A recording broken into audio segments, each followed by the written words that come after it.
నమస్కారం. ఈరోజు యోగాభ్యాసానికి స్వాగతం. ఈరోజు యోగాభ్యాసంలో మనం యోగా అంటే ఏంటి, యోగా ఎవరు చేయాలి, ఎవరు చేయకూడదనేది తెలుసుకుందాం. ముఖ్యంగా యోగా అనగా అందరూ రకరకాలగా భయపడుతూ ఉంటారు.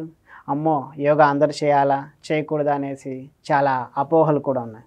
అసలు యోగా అనగా మన శరీరంలో జరిగేటువంటి న్యాచురల్గా అనగా ప్రకృతికి దగ్గరగా జరిగేటువంటి ప్రక్రియల్ని చేయడమే యోగా.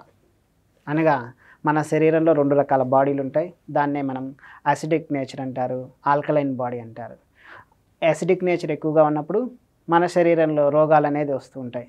అంటే యాసిడిటీ రావడం కానీ, లేక హార్ట్ బర్నింగ్ రావడం కానీ, గ్యాస్ట్రిక్ ట్రబుల్ రావడం కానీ, కాన్స్టిపేషన్ లాంటి ప్రాబ్లమ్స్ రావడం కానీ, ఇలా రకరకాలైనటువంటి అసిడిక్ నేచర్లో మనకి ప్రాబ్లమ్స్ వస్తూ ఉంటాయి.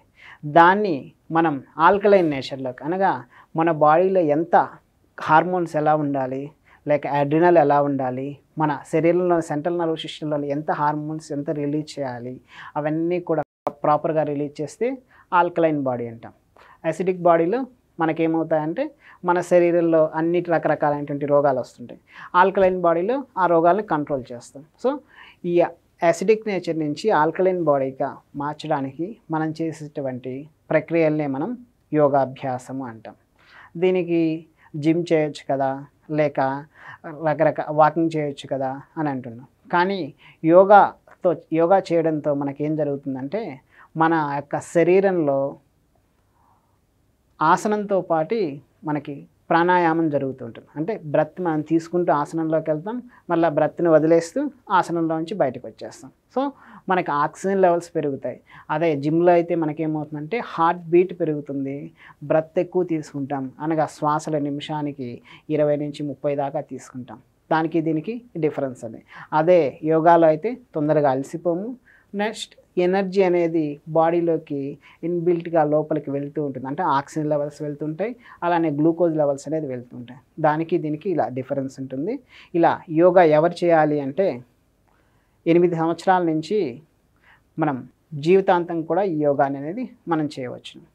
ఎందుకనగా యోగా మనం వాకింగ్ చేయడం దగ్గర నుంచి మన బ్లడ్ సర్క్యులేషన్ కానీ, మన డైజెషన్ సిస్టమ్ కానీ ఇవన్నీ వర్కౌట్ కావాలంటే ప్రాపర్గా మన బాడీలో కెమికల్ రియాక్షన్ జరగాలి. కాబట్టి ఈ యొక్క యోగాభ్యాసంలో ఇవన్నీ కూడా జరుగుతుంది. ప్రాపర్గా సెంట్రల్ నర్వస్ సిస్టంలో ఉన్నటువంటి ఈ యొక్క హార్మోన్స్ రిలీజ్ కావడం కానీ, లేక మనకి చక్రాలని చెప్తుంటాం స్పిరిచువల్గా, వాటిని యాక్టివేషన్కి కానీ, ఈ కుండలిని యాక్టివేషన్కి కానీ ఈ యోగాభ్యాసం అనేది పనికి వస్తుంటుంది. సో ఈ యోగా అనేది ఏ ఏజ్లో కరెక్ట్గా చేయడం అనేది మనం అనుకుంటే ఈ 8 సంవత్సరాల నుంచి కూడా మనం ఈ యోగాభ్యాసం అనేది చేసుకోవచ్చు. అయితే యోగాభ్యాసంలో డిసీజెస్ వచ్చిన తర్వాత చేయవచ్చునా, లేక డిసీజెస్ రాకముందే చేయవచ్చునా అంటే యోగాభ్యాసం అనేది డిసీజెస్ వచ్చిన వాళ్ళు చేస్తే అవి కంట్రోల్లో ఉంటాయి, రాని వాళ్ళు చేస్తే అసలు రాకుండా అనేది ఆ ఆర్గాన్ని మనం కంట్రోల్లో పెట్టవచ్చు. సపోజ్ మనకి రెగ్యులర్గా ఇప్పుడు ఇండియాలో అయితే మనకి డయాబెటిక్ కానీ, థైరాయిడ్ కానీ ఇలా క్రానికల్ డిసీజెస్ అన్నీ వస్తున్నాయి. వీటికి కారణాలు చాలా రకాలు చెప్తున్నాం. హార్మోనల్ ఇష్యూ అని, లేక హెరిడిటీ అని చెప్పేసి, మన ఫోర్ ఫాదర్స్ నుంచి వచ్చాయని చెప్పేసి ఇలా రకరకాల కారణాలని మనం చెప్తున్నాం. అయితే ఈ కారణాల్లో ఒక రకమైతే మన బాడీని మనం ప్రాపర్గా ఉంచుకోవడం ద్వారా ఫుల్ డైట్ ఒకటి, తర్వాత మన ఆసనాలు చేయడం ద్వారా ఈ యొక్క హెరిడిటీ నుంచి వచ్చేటువంటి రోగాలు డయాబెటిక్ కానీ, థైరాయిడ్ కానీ, హార్ట్ ప్రాబ్లమ్స్ కానీ వీటిని కంట్రోల్లో ఉంచవచ్చును. అలానే వాటి నుంచి మనం ప్రివెంట్గా ముందుగానే తీసుకోవడం వల్ల మన ఫోర్ ఫాదర్స్కి ఒక 40 కానీ 50 ఇయర్స్కి కానీ వచ్చాయనుకోండి, మనకి వచ్చే ఛాన్సెస్ తగ్గుతాయి. అలా వచ్చినా కానీ 70కో 80కో వచ్చే ఛాన్సెస్ అనేవి ఉంటాయి. బ్రెత్ కెపాసిటీ పెరిగినప్పుడు ఆటోమేటిక్గా హార్ట్ అనేది స్లోగా మనకి హార్ట్ బీట్ తగ్గుతుంది. సో దీనివల్ల ఏమవుతుందంటే హై బీపీ, లో బీపీ 2 కంట్రోల్లో ఉంచుతుంది. అలానే యాంగ్జైటీ ప్రాబ్లమ్స్ ఇప్పుడు ఉన్నటువంటి ఈ యొక్క రేడియేషన్ ఎఫెక్ట్ వల్ల యాంగ్జైటీ రావడం కానీ, లేక మన శరీరంలో ఎక్కువ నిద్రపోకపోవడం వల్ల వచ్చేటువంటి స్లీప్ డిజార్డర్లు కానీ ఇవన్నీ కూడా కంట్రోల్ చేయడానికి ఈ యొక్క యోగాభ్యాసం అనేది ఉపయోగపడుతుంది. సో ఇది ప్రతి ఒక్కరూ కూడా చేయాల్సిందే.